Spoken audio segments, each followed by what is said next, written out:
Hey guys, Richard Blaine's Easy Cooking. I want to thank you for stopping by my Easy Cooking channel tonight.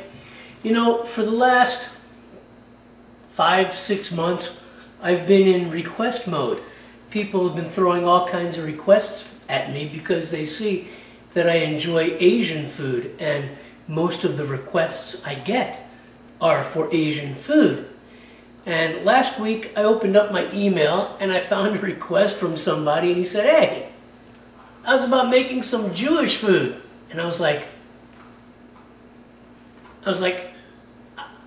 I've had chopped liver, I've had matzo ball soup, I've even had matzo brie, fried matzah, but I really didn't know anything about Jewish food or Jewish cooking.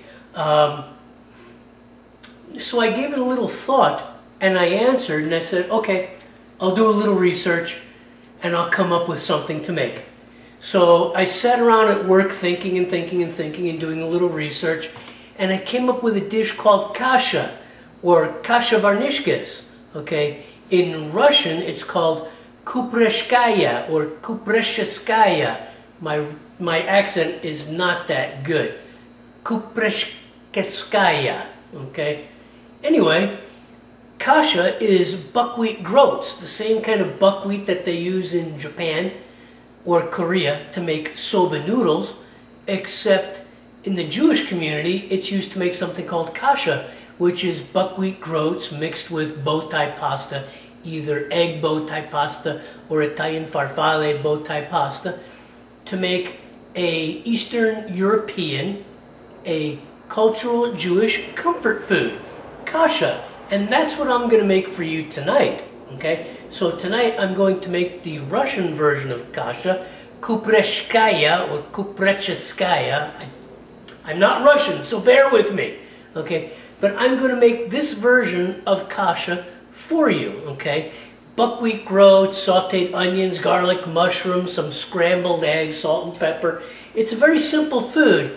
It can be an excellent vegetarian dish if you use cooking oil, okay, and not chicken fat, because I'm going to make it the traditional way, rendering chicken fat. But if you want to make this the vegetarian way, then you use vegetable oil or olive oil, and you exclude the chicken fat. And if you wanted to make it the vegan way, you would exclude the chicken fat, and you would also exclude the scrambled eggs, or in a lot of cases the Russians take hard-boiled eggs and crumble up the hard-boiled eggs and put it in there. So this dish can be vegetarian or vegan, but I'm going to make it the traditional Russian way, or as close to it as I can get. So as usual with YouTube, 15 minutes, let's get going, and I'll see you guys on the other side. Okay guys, here I'm making some rendered chicken fat, okay?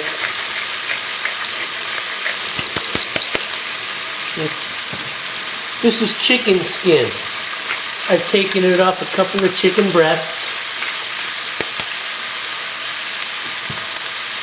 I'm adding just a pinch of salt and pepper, and I'm going to render this chicken skin down into between 2 and 4 tablespoons of rendered fat.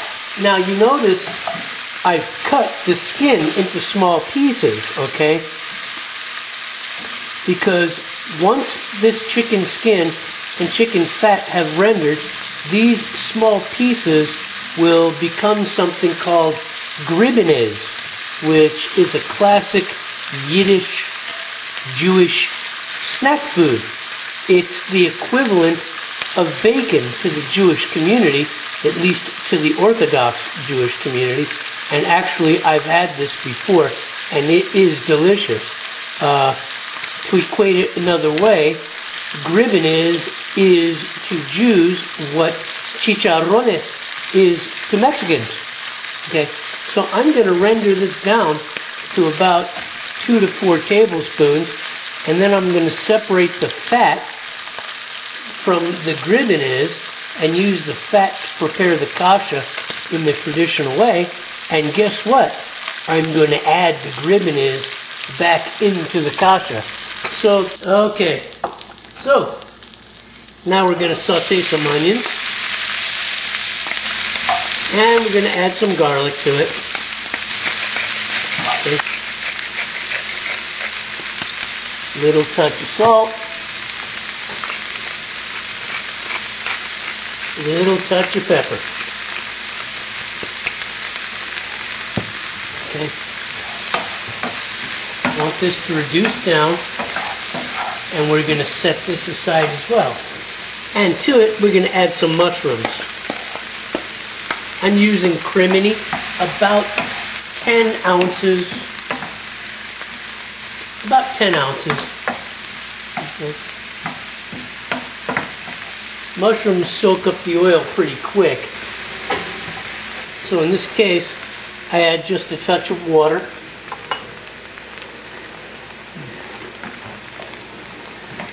Now raise the heat to medium, and I'm going to reduce mushroom, onion, and garlic until it's golden. Alright, now right here I'm scrambling 3 eggs in some chicken fat. I actually got about 5 tablespoons of chicken fat from all that skin that I was rendering. So you're going to want to get at least 5 tablespoons as well. This is very fast. Here it is. It's done. I'm turning the heat off, and I'm going to break it up in the skillet, and I'm going to set this aside to add into the kasha. Okay. In this bowl, we're going to take 1 cup of kasha and 1 egg beaten. There we go. And we're going to mix this beaten egg and this kasha until the egg is sticking to all the grains. Doesn't take long. Alright, into some chicken stock, unsalted chicken stock, I'm going to add about a teaspoon of salt, a little bit of black pepper,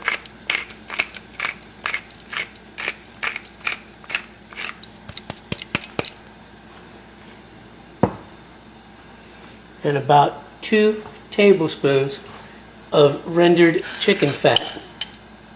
This is going to be our seasoned fluid. There we go.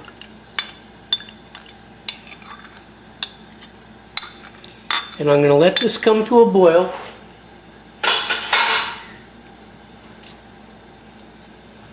And then I'm going to turn it down to a simmer. I've been toasting this kasha in this skillet with a little bit of chicken fat for about 3 minutes. The egg that I stirred into it has dried, and all the kernels are separate. On a separate burner, I have the 2 cups of chicken broth with the chicken fat that I'm now adding in.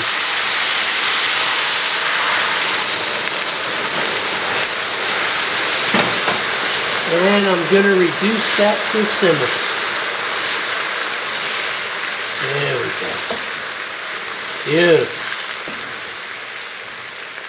There we go.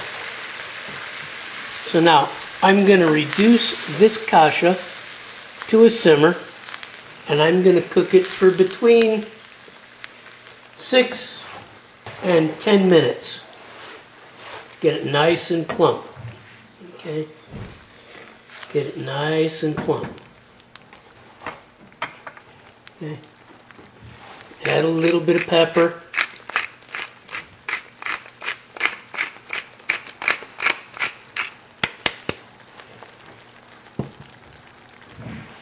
Add a little bit of salt.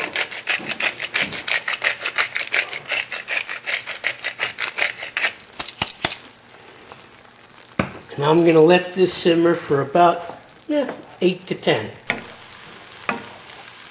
Okay, the kasha is done. It's absorbed the liquid. The buckwheat's soft and ready to eat. And I'm going to add a few things. There's the gribinis from the reduced chicken fat. Oh, so delicious. Just so delicious.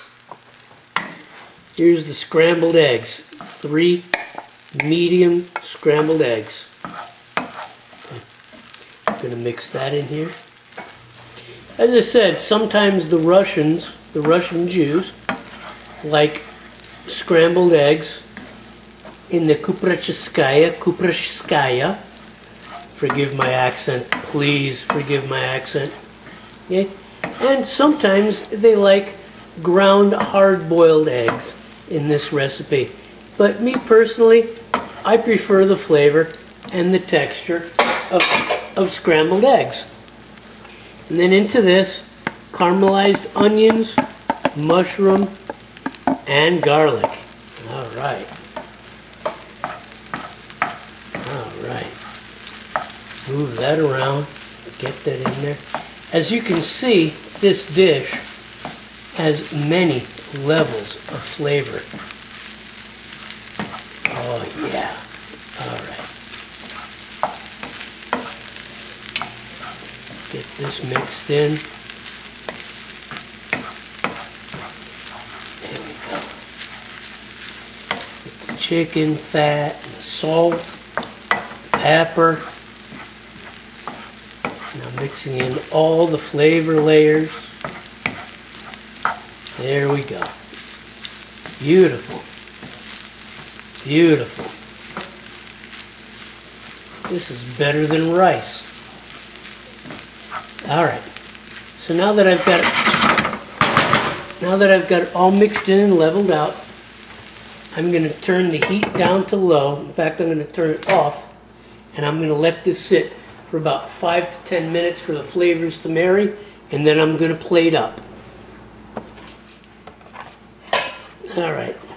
I forgot to add the last ingredient, the bow tie pasta. All right, about 1 to 2 cups of bow tie pasta. I'm using farfalle. You could use egg bow ties, which is traditional in this recipe. And you could use the semolina farfalle, just like I'm using here. Okay, either one will work.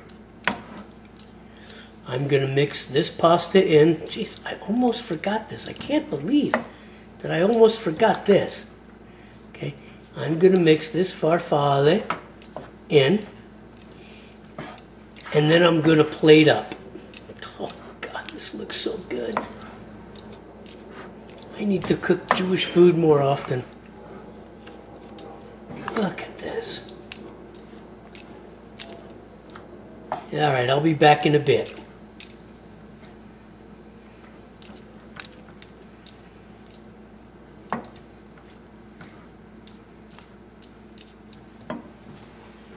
Okay guys, so there you have it. Jewish cooking, kasha, one of my kasha recipes, my first of the kasha recipes, Russian kuprecheskaya or kuprecheskaya.